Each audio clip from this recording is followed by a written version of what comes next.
No. I mean, I think at the end of the day, if you love it, you're going to love playing it. And that's half the battle, I think. And you can't worry about who likes it and who doesn't, because if you love it, that's what's most important. Okay. Yes, sir. You, sir. Hi, everyone. I am Jordan Reese from Herndon Middle School in Virginia. Go theater. Mr. Harper, you know, I love your music. My mom loves your music, and I just always grew up listening to you. And I was just wondering, like, what inspired you to become a singer, performer? Like, how old were you? What were your inspirations? And yeah. You know, I know people who grew up around a lot of music and are musicians. I know people who grew up with no music in the house and are musicians, so there's really no rules. If you feel it, just grab at it. Always keep pen to paper. Writing songs and writing your own songs and feelings and ideas is a crucial element, I think. Learning an instrument, if you also want to do that, can influence songwriting. So just having the discipline to keep, as the First Lady said, the discipline. Once your fingers start really hurting, that's the time to really start practicing. Great. Let's see. Thank you. Yes. Hello, my name is Luis Rosado Bermudez. I'm from Howard W. Blake High School of the Arts in Tampa Bay. And I don't know if I'm going to eat this or not. So, and my question is to all, it's an open question to all of you guys. Like, what were some of the challenges that you all faced to become such artists, to become such legends in the music industry? Okay. Mavis, you want to try that one first? Well, in gospel, my family sang strictly gospel when we started. And that was a thing that we couldn't be heard a lot. We couldn't be heard a lot because, well, people who were up at 4, 5 o'clock in the morning when the gospel shows came on the radio. But then, as far as that was, we would continue to keep trying. You know, you got to climb that ladder to get to where you want to go. Nothing's going to stop you. But a lot of our challenges were me not wanting to rehearse.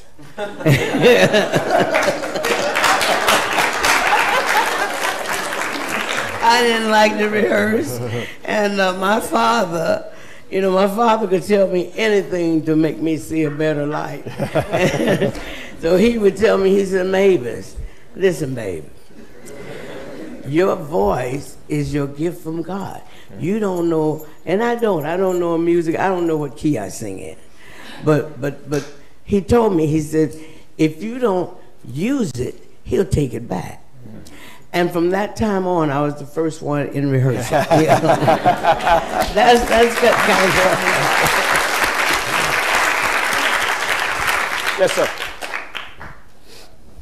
Hello, my name is Adrian Williams, and I'm from Memphis, Tennessee, Stax Music Academy.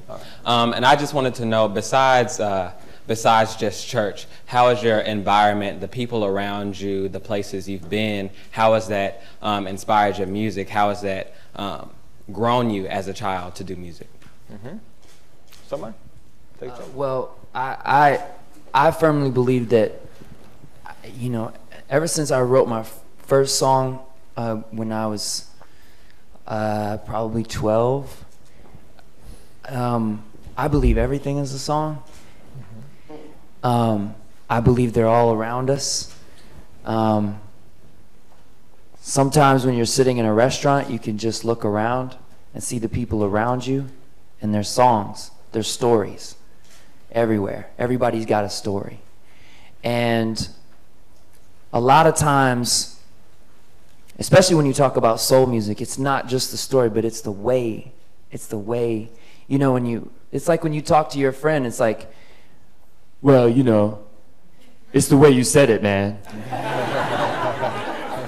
But that's true in music too. You know, everybody's got a story, and at the essence of a lot of songs, if you look at them in a broad way, a lot of them cover some of the same subjects, but it's the way it's said, because we're all so different and unique, and that's what makes us special. It really is the way that you're able to say that.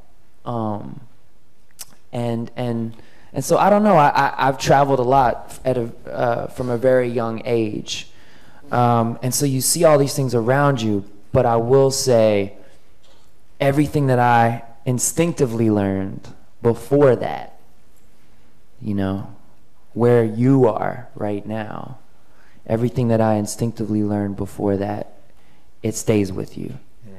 You know, it really does stay with you. So, anybody else? Did I cover it? You covered that one. Okay, now we're good. Let's see, Noah. Our saxophone player. Hi, my name's Noah. I'm from Howard W. Blake from Tampa, Florida. Justin, this is towards you. When you were first starting off, did you ever find yourself having doubts about, you know, not the music or being able to sing or anything like that, but having doubts making your music known to the public? Well, yes and no, because I did also have doubts about my voice and and my music. I think that that's only natural. It's easy to second guess yourself. You know, I find a lot of times when you're working on melodies or lyrics or even chord progressions, I find that you feel like you want to leave no stone unturned, so to speak, but a lot of times you end up going, after the 8th or 9th idea, you end up going, what was that first thing we did? Yeah, it's like you go back and you go, what was that first thing we did? And it usually ends up being the thing. It usually ends up being the song that becomes the song that is the song that you hear. You know, I think Ben said it best, there's no rules. You know, this is one of those amazing things that's been created that there really are no rules to it. It can be as simple and as complex as you like to make it. But if it sings to you and you believe it, I think that's, you know, and it doesn't have to be, you know, guilt-stricken or, you know, some songs are good that way. But I think also too, it starts with an idea, whether it be 1, 4, 5, or an idea for a song. Success also. Like yeah. Success being happy with what you put out, or is success other people liking what you put out? Yeah, I think also. Yeah, I think going back to, if you love it, it's there. You know, I think about. I said this recently in an interview, and the interviewer looked at me like I was speaking Japanese. She didn't understand what I was saying, but I said to her, I said, you know, because I have 20 songs with this record, and I'm going to put the second half of it, you know, out at some point this year. And she said, how do you come up with all these songs? And then how do you figure out how to put it out? And what's the marketing? And I said, listen, I said, if I finish these songs and I put them on in my car, and that was the only place they ever got played, I would be equally as happy. Because it's there and it's done. Right. And it's something that I can enjoy, that I can remember the process I went through and the moments that I shared with the people I collaborated with. And I think when you find those types of people, like, you know, for me, working with someone like Timbaland, who's a savant when it comes to, you know, sound, when you find someone like that you connect with, and you know, when you have a harp player and you know, Ben can play a shoe if he Ben plays everything. But you know, if the four of us, if I sat down on keys and Charlie got on the harp and Ben got on the guitar and Mavis took the vocals, and we started to collaborate on something, you know, that conversation back and forth, how the rhythm of what Ben's playing might influence the timing of the chords that I would play. That conversation, that's music to me, and it can happen in its modern form, like you'd hear sometimes with Timbaland and I. It can happen anyway. Yeah. Like you said, there's no rules. Yeah. I got time for one more question. I know you wanted to ask this question, make it quick, and then we're going to end with some music. Go ahead. Tell us who you are. I'm Natika Jackson, and I go to Woodrow Wilson High School in Washington, D.C. Okay.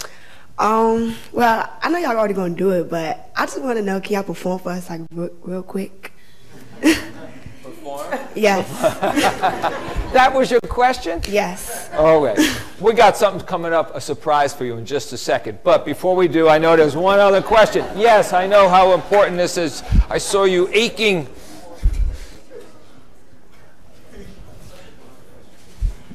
Last question. My name is Jordan Adams from Herndon Middle School. Justin Timberlake, I was wondering. Yes, Jordan Adams. if is there any way that you usually get your inspiration to write your songs? And I'm a really big fan, by the way. You said that last part really fast. What did you say? How do you usually get inspiration? The inspiration. Oh, just where do you find inspiration? Well, like we said before, it can start anywhere. You know, it can start with something you might see. You might see a couple walking down the street, and they're holding hands, and the next thing you know, you're writing things like, I wanna hold your hand. It's, you know what I mean? There you go. And or it can start with, it can start with, I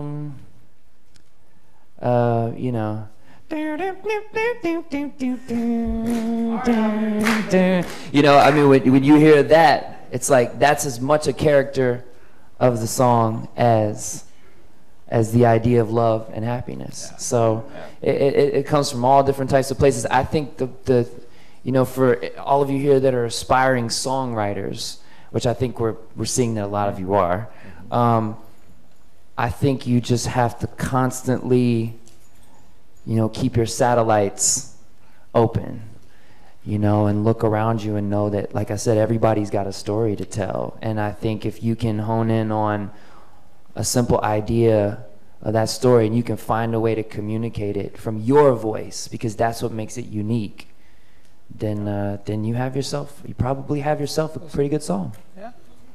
Okay.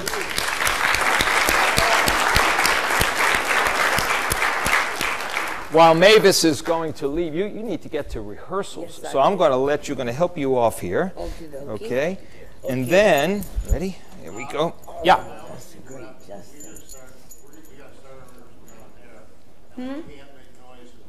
Okay, well, we have our final song, okay, and then we will wrap up. So we're going to end up... Yeah, you can take that. All right. Ladies and gentlemen, Mavis Staples, Justin Timberlake.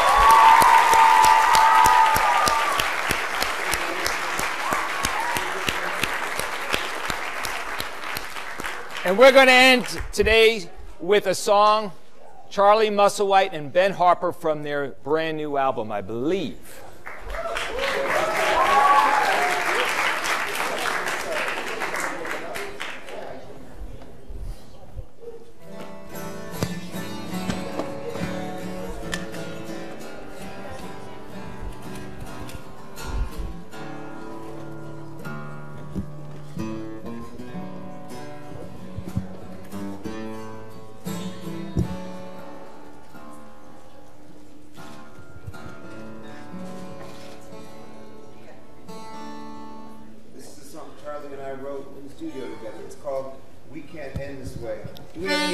Because I'd hate to do this alone.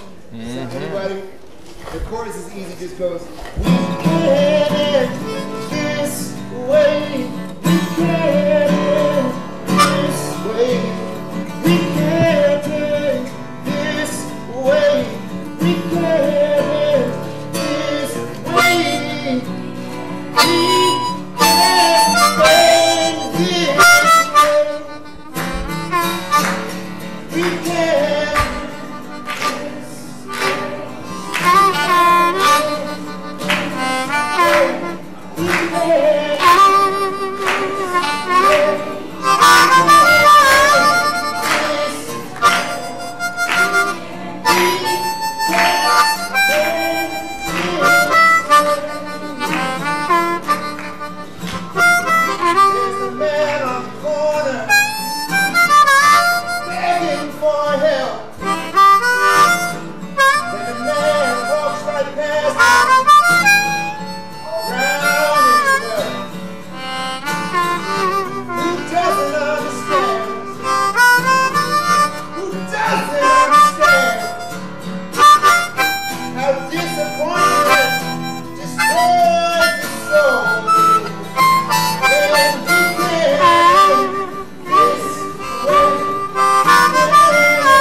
Ben Harper and Charlie Musselwhite.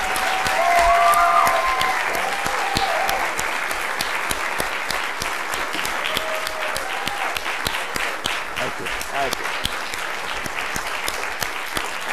Wow. Talk about some soul singing, right? Isn't that great? Isn't that great?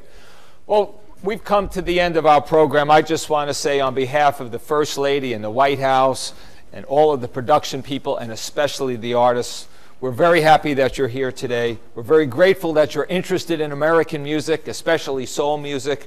We want you to go home and let everybody know that soul music lives, that soul music is a part of all of us. Listen to it long, listen to it loud, and have fun with it because it's a great American music form. Thanks for coming. We'll see you.